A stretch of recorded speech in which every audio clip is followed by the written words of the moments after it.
नमस्कार, मैं हूं अंकुर। आप देख रहे हैं सत्य हिंदी। एक नजर अब तक की सुर्खियों पर। सुप्रीम कोर्ट में एक जनहित याचिका यानी पीआईएल दायर की गई है, जिसमें यह मांग की गई है कि एक विशेष जांच दल यानी एसआईटी का गठन किया जाए। ये एसआईटी किसी पूर्व न्यायाधीश की अध्यक्षता में हो और ये जांच करे कि विपक्ष के नेता राहुल गांधी ने 2024 लोकसभा चुनाव के दौरान बेंगलुरु सेंट्रल संसदीय क्षेत्र में वोटर लिस्ट में बड़े पैमाने पर की गई धांधली के जो आरोप लगाए हैं उनमें कितनी सच्चाई है। ये याचिका अधिवक्ता रोहित पांडे ने दायर की है। इसमें यह भी मांग की गई है कि जब तक सुप्रीम कोर्ट के आदेशों का पालन न हो और वोटर लिस्ट का स्वतंत्र ऑडिट पूरा न हो जाता, तब तक वोटर लिस्ट में कोई नई संशोधन या अंतिम रूप से प्रकाशन न किया जाए। याचिकाकर्ता ने यह भी अनुरोध किया है कि चुनाव आयोग को बाध्यकारी दिशा निर्देश दिए जाएं ताकि वोटर लिस्ट के निर्माण, रख रखाव और प्रकाशन में पारदर्शिता, जवाबदेही और निष्पक्षता सुनिश्चित हो। इन दिशा निर्देशों में डुप्लीकेट या फर्जी नामों की पहचान और रोकथाम की ठोस व्यवस्था भी हो। भारतीय अखबारों में बड़ी सुर्खियां हैं कि चीन भारत को रेयर अर्थ खनिजों के एक्सपोर्ट पर नियंत्रण हटाने पर सहमत हो गया है। हालांकि ये सवाल पूछे जाने पर चीनी विदेश मंत्रालय के प्रवक्ता ने कहा कि उन्हें उन मीडिया रिपोर्ट्स के बारे में कोई जानकारी नहीं है।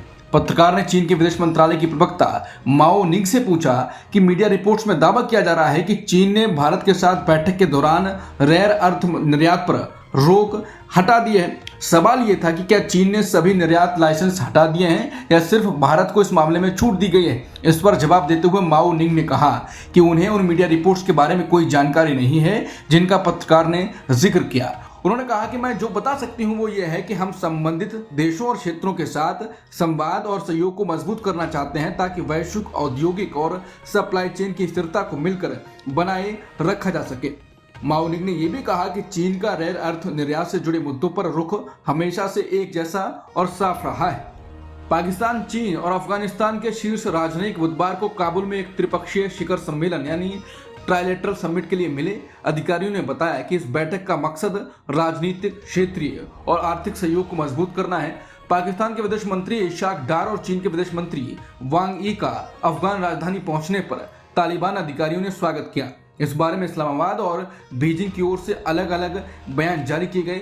अफगानिस्तान के विदेश मंत्री अमीर खान मुत्तकी ने बुधवार को अपनी चीनी समकक्ष वांग यी के साथ हुई बातचीत के दौरान जोर देकर कहा कि अफगानिस्तान की जमीन कभी भी उसके पड़ोसी देशों के खिलाफ इस्तेमाल नहीं होने दी जाएगी। बुधवार को शिवसेना यूबीटी के सांसद संजय राउत ने कहा कि उपराष्ट्रपति चुनाव को लेकर एनडीए के नेता विपक्षी दलों से संपर्क कर रहे हैं। राउत का दावा है कि ऐसा इसलिए हो रहा है क्योंकि एनडीए को अपनी बहुमत पर भरोसा नहीं है। दिल्ली में पत्रकारों से बात करते हुए राउत ने कहा कि इंडिया गठबंधन की ताकत भी कम नहीं है। बुधवार को कई विपक्षी पार्टियों के नेताओं ने अपने संयुक्त उपराष्ट्रपति पद के उम्मीदवार बी सुदर्शन रेड्डी का स्वागत और सम्मान संविधान सदन के केंद्रीय हॉल में किया।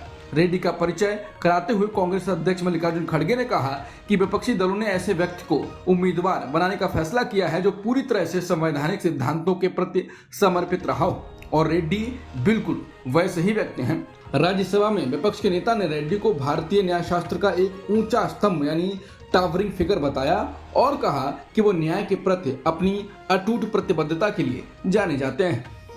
बुधवार को एनडीए उम्मीदवार सीपी राधाकृष्णन ने उपराष्ट्रपति चुनाव के लिए नामांकन पत्र दाखिल किए। इस दौरान उनके साथ प्रधानमंत्री मोदी, रक्षा मंत्री राजनाथ सिंह, गृह मंत्री अमित शाह और अन्य वरिष्ठ नेता मौजूद थे। केंद्रीय गृह मंत्री अमित शाह ने बुधवार को लोकसभा में 3 बड़े विधेयक पेश किए। इन विधेयकों में प्रावधान है कि चाहे राज्य का मुख्यमंत्री हो या देश का प्रधानमंत्री, अगर उस पर कोई गंभीर आपराधिक आरोप है और वो लगातार 30 दिन तक जेल में रहे तो उन्हें अपने पद से हटना होगा। इस बिल को लेकर लोकसभा में विपक्ष ने जोरदार हंगामा किया। इतना ही नहीं, विपक्षी सांसदों ने बिल को फाड़कर उन्हें अमित शाह की ओर उछाला। ये तीनों विधेयक अलग अलग इसलिए लाए गए हैं क्योंकि केंद्र सरकार, राज्य सरकार और केंद्र शासित राज्यों के नेताओं के लिए अलग अलग प्रावधान है। अमित शाह ने बिल पेश करते समय कहा कि सरकार इसे संयुक्त संसदीय समिति को भेजने का प्रस्ताव रखती है। इसके बावजूद विपक्ष ने जोरदार विरोध किया। लगातार नारेबाजी और हंगामे के बीच सदन का माहौल तनावपूर्ण हो गया। इसके बाद इन प्रस्तावित कानूनों को संसद की जेपीसी के पास आगे की चर्चा के लिए भेज दिया गया। संविधान संशोधन विधेयक सहित 3 विधेयक पेश किए जाने पर फिर से मोदी सरकार पर लोकतंत्र पर हमला करने और सुपर इमरजेंसी लगाने का आरोप लगा है। कुछ विपक्षी नेताओं ने इसे पुलिस राज्य करार दिया तो कुछ ने कहा ये विपक्ष मुक्त लोकतंत्र की कवायद है। कांग्रेस सांसद मनीष तिवारी ने कहा यह विधेयक संविधान की मूल संरक्षण के खिलाफ है।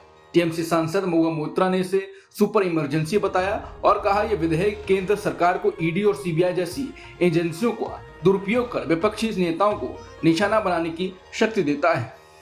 राहुल गांधी ने भी बिल पर मोदी सरकार पर हमला किया और कहा यह फैसला दशकों पीछे ले जाने वाला है। राहुल ने कहा कि भाजपा द्वारा प्रस्तावित नए विधेयक पर काफी शोर शराबा हो रहा है। हम मध्ययुगीन काल में वापस जा रहे हैं जब राजा अपनी इच्छा से किसी को भी हटा सकता था या अगर उसे किसी का चेहरा पसंद नहीं आता था तो वो उसे ईडी से गिरफ्तार करवा सकता था और लोकतांत्रिक रूप से चुने गए किसी व्यक्ति को 30 दिनों के भीतर पद से हटाया जा सकता था। राष्ट्रीय जनता दल के सांसद मनोज झा ने इस विधेयक को बीजेपी की चाल करार दिया। उन्होंने कहा कि जहां बीजेपी चुनाव नहीं जीत सकती वहां ये विधेयक सरकारों को अस्थिर करने का हथियार बनेगा। उन्होंने एनआई से बात करते हुए कहा आरोपी और दोषी के बीच का अंतर धुंधला कर दिया गया है। सुप्रीम कोर्ट ने ईडी को राजनीतिक खेल का हिस्सा बनने की टिप्पणी की थी। अब इस विधेयक के जरिए बीजेपी फर्जी पीएमएलए मामले लगाकर किसी को भी जेल में डाल सकती है। टीएमसी नेता सागरिका घोष ने कहा कि ये निरंकुशता के मॉडल को लाने की तैयारी है। उन्होंने कहा कि जब आप सोच रहे थे कि नरेंद्र मोदी और अमित शाह की जोड़ी संविधान को और नुकसान नहीं पहुंचा सकती तो उन्होंने वही किया। एआईएमआईएम प्रमुख असदुद्दीन ओवैसी ने विधेयक को असंवैधानिक और लोकतंत्र के सिद्धांतों के खिलाफ बताया। उन्होंने संसद में कहा यह शक्ति पृथक्करण के सिद्धांत का उल्लंघन करता है और जनता के सरकार चुनने के अधिकार को कमजोर करता है। उन्होंने कहा यह कार्यकारी एजेंसियों को तुच्छ आरोपों और संदेह के आधार पर न्यायाधीश और जल्लाद बनने की खुली छूट देता है। ये सरकार पुलिस राज्य बनाने पर तुली हुई है।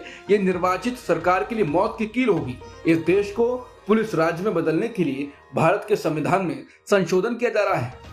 बिल पेश करने के बाद केंद्रीय गृह मंत्री अमित शाह ने कहा कि देश में राजनीतिक भ्रष्टाचार के विरुद्ध मोदी सरकार की प्रतिबद्धता और जनता के आक्रोश को देखकर आज मैंने संसद में लोकसभा अध्यक्ष जी की सहमति से संवैधानिक संशोधन बिल पेश किया जिससे महत्वपूर्ण संवैधानिक पद जैसे प्रधानमंत्री, मुख्यमंत्री, केंद्र और राज्य सरकार के मंत्री जेल में रहते हुए सरकार न चला पाए। इस बिल का उद्देश्य सार्वजनिक जीवन में गिरते जा रहे नैतिकता के स्तर को ऊपर उठाना और राजनीति में शुचिता लाना है। उन्होंने कहा कि बिल के तहत कोई भी व्यक्ति गिरफ्तार होकर जेल से प्रधानमंत्री, मुख्यमंत्री, केंद्र या राज्य सरकार के मंत्री के रूप में शासन नहीं चला सकता है। उन्होंने कहा कि संविधान जब बना तब हमारे संविधान निर्माताओं ने ये कल्पना भी नहीं की थी कि भविष्य में ऐसे राजनीतिक व्यक्ति भी आएंगे जो अरेस्ट होने से पहले नैतिक मूल्यों पर इस्तीफा नहीं देंगे।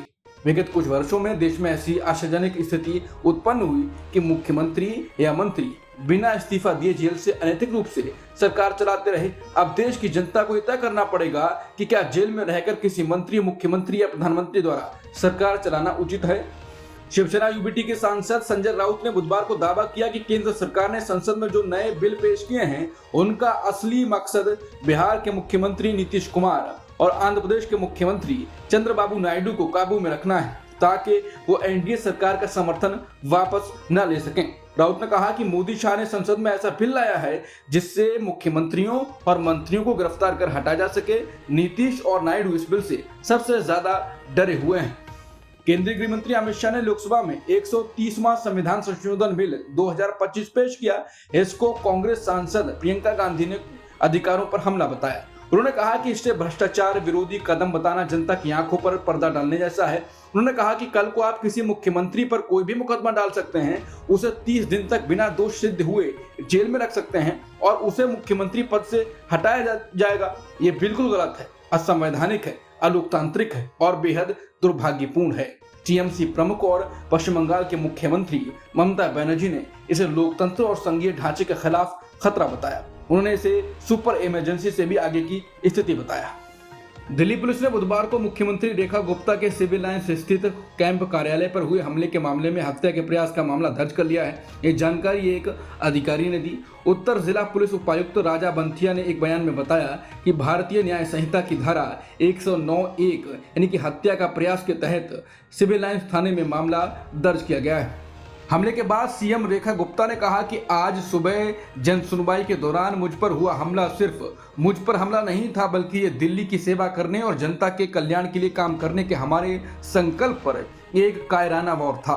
उन्होंने कहा कि स्वाभाविक रूप से इस हमले के बाद मैं सदमे में थी, लेकिन अब मैं बेहतर महसूस कर रही हूँ। मैं अपने सभी शुभचिंतकों से निवेदन करती हूँ कि वो मुझसे मिलने के लिए परेशान ना हों। मैं बहुत जल्द फिर से आपके बीच काम करती हुई नजर आऊंगी। अब तक की खबरों में इतना ही। बाकी खबरों के लिए बने रहिए सत्यहिंदी.com के साथ।